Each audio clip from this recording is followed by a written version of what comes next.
Welcome to the Body Count, where we count up the murders from popular scary movies, and maybe some that aren't as popular. Either way, when you hear the ding, an angel gets her wings.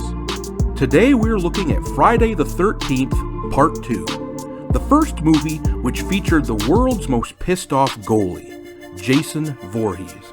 But in this one, he didn't have his hockey mask. He was rocking overalls and a burlap sack, but the look was still plenty terrifying. The character was so popular that the movie spawned 8 more sequels, a versus movie with Freddy Krueger, and a reboot a few decades later. This film takes place 5 years after the first one, and as it starts out, we see Jason stalking the streets just outside Alice's house. You remember Alice, right? Hi.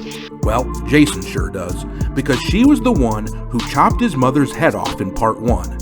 So Jason is here for a bit of revenge. Alice is having a nightmare about Pam Voorhees when she wakes up and gets spooked by a phone call with nobody on the other end and an open window. Alice is feeling a bit peckish, so she decides to have a look in the fridge. Yeah, I hate it when meat spoils too. And that's the end of Alice. Showing no blood is a disappointing failure of special effects. I'll grade this one a B-. The movie cuts away to a new batch of camp counselors, heading to a camp for a couple weeks of training, and we are introduced to Jeff and Sandra. And look who's back, kids. It's Crazy Ralph, the prophet of doom from the first movie, up to his old shenanigans. All doomed. You're all doomed. We soon meet Ted, and if he looks familiar, that's because he was apparently also in Ratatouille. They pile into Jeff's truck and head to camp, but on the way, they're stopped by a log in the road. While the boys move it out of the way, Sandra decides to explore the woods, and she finds the old sign from Camp Crystal Lake. It's Camp Blood. This place is on the same lake as we're going to be. They show up at the camp, and we meet the rest of the crew. There's Paul, the blonde guy who's training the counselors, Mark, the ripped dude in the wheelchair, and we've got Vicky, the girl who follows Mark around like a puppy. Speaking of puppies, this chick brought her dog along. Her name is Terry, and she's constantly harassed by Scott, a total degenerate. And lastly, we have a latecomer to the party, Ginny. Hi! She's dating Paul, the trainer. Now that we've assembled our victims, counselors, they gather around a campfire to tell scary stories about Jason. It seems he's a legend now around these parts. And if you listen to the old timers in town, they'll tell you he's still out there. Some folks claim they've even seen him.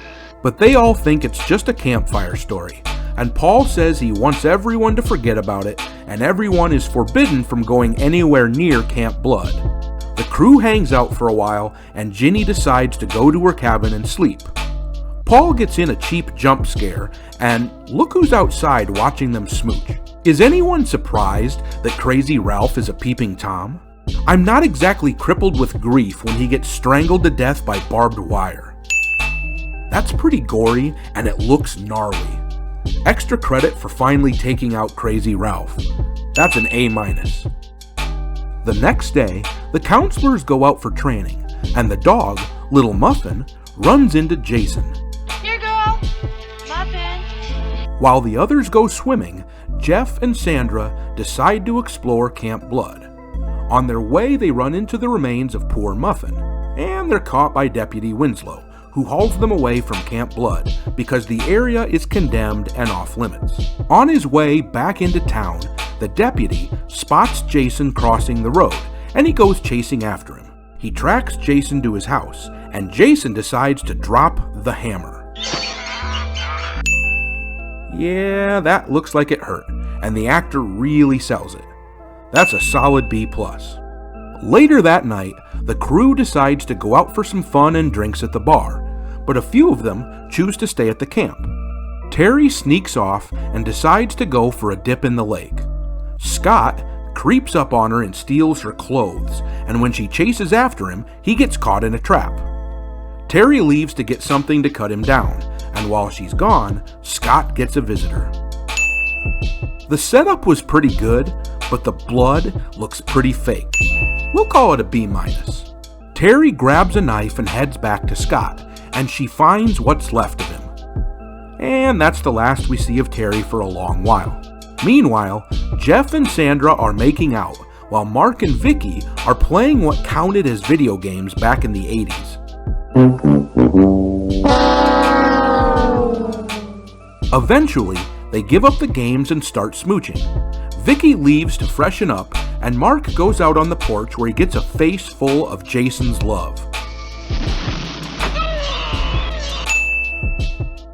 Do you suppose that's the kind of wound that kills right away? If not, then that was probably a pretty rough ride down. It could have been a bit gorier, but it still deserves an A-. Jason walks inside the cabin then, and look what someone just left lying around. Moments later, Jason barges in on Jeff and Sandra and puts that spear to use.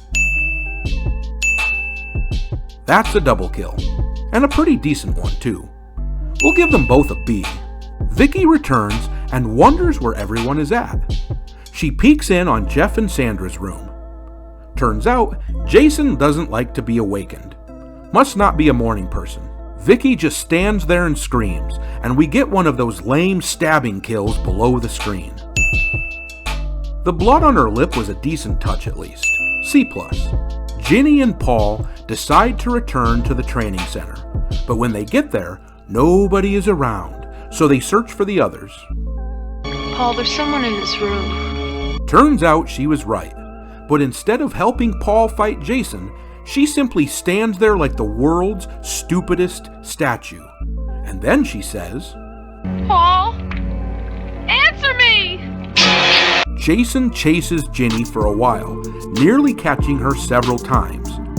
She has some moxie though when she's forced to fight, kicking Jason right in the hockey pucks and eventually turning a freaking chainsaw on him. But instead of finishing him with the saw, she just bashes him with a chair and runs off.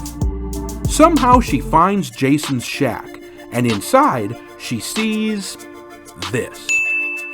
That's Terry's body lying there, but we didn't get to see what happened to her at all, so I gotta give this one an F.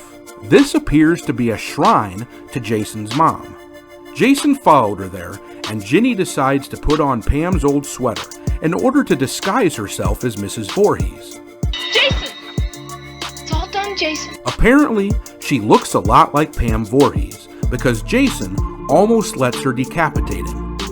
But hey, Paul's alive, and this time, instead of just watching them fight, she takes Jason's machete and smashes it through his shoulder. Ginny removes Jason's mask, but we never get to see him.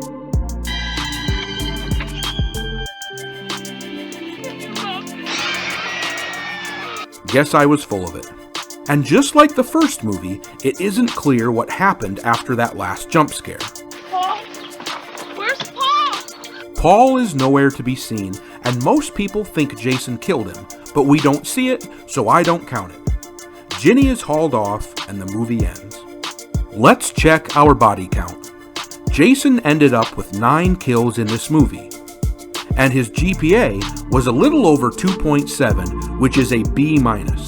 Not his best outing, it definitely gets a lot more gruesome from here, and I will be covering the rest of the Friday the 13th movies in the near future.